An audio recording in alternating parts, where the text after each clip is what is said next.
കണ്ണൂർ മട്ടന്നൂർ കാരയിൽ കനത്ത മഴയിൽ കനാലിടിഞ്ഞു 5 കുടുംബങ്ങളെ മാറ്റിപ്പാർപ്പിച്ചു. വിവരങ്ങളുമായി സന്തോഷ് കൂടി ചേരുന്നുണ്ട്. സന്തോഷ്, എപ്പോഴാണ് ഈ സംഭവം ഉണ്ടായത്?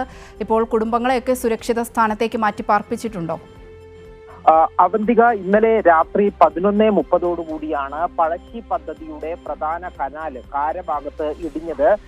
കാര തെളുപ്പ് ഭാഗത്താണ് കനാൽ ഇടിഞ്ഞത്. കനാൽ ഇടിഞ്ഞതോടുകൂടി ഇതുവഴി വെള്ളം കുത്തിയൊലിച്ച് വരികയും 5 വീടുകളിൽ വെള്ളം കയറുകയും ചെയ്തു. ഈ 5 വീടുകളിൽ ഉള്ളവരെ ഇവിടെ ബന്ധുവീട്ടുകളിലേക്ക് ഇപ്പോൾ മാറ്റി പാർപ്പിച്ചിരിക്കുകയാണ്.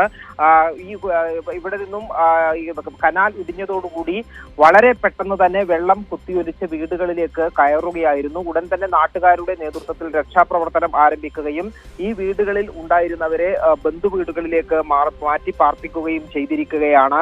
കനത്ത മഴയാണ് ഇന്നലെ കണ്ണൂർ ജില്ലയിൽ രാത്രി പ്രത്യേകിച്ചും മലയോര മേഖലയിൽ ഉൾപ്പെടെ ഉണ്ടായത്. ഈ കനത്ത മഴയിൽ പല സ്ഥലത്തും മലയോര മേഖലയിൽ നാശനഷ്ടങ്ങൾ ഉണ്ടായിട്ടുണ്ട്. അതിന്റെ ഭാഗമായാണ് ഈ കാരയിലെ പഴശ്ശി പദ്ധതിയുമായി ബന്ധപ്പെട്ട കനാൽ തകരുകയും ഈ വീടുകളിൽ വെള്ളം കയറുകയും ചെയ്തിട്ടുള്ളത്. നിലവിലിപ്പോൾ അവിടെ നിന്നും ഈ രക്ഷാപ്രവർത്തനം ഇപ്പോഴും അവിടെ നടക്കുന്നുണ്ട്. ആളുകളെ മാറ്റി പാർപ്പിച്ചിട്ടുണ്ടെങ്കിൽ കൂടിയും കൂടുതൽ അവിടെ വെള്ളം കയറിയ ഭാഗത്തു നിന്നെല്ലാം മറ്റ് പ്രവർത്തനങ്ങളാണ് ഇപ്പോൾ പുരോഗമിച്ചുകൊണ്ടിരിക്കുന്നത്. അവന്തിക. ശരി, സന്തോഷാണ് വിവരങ്ങൾ നൽകിയത്.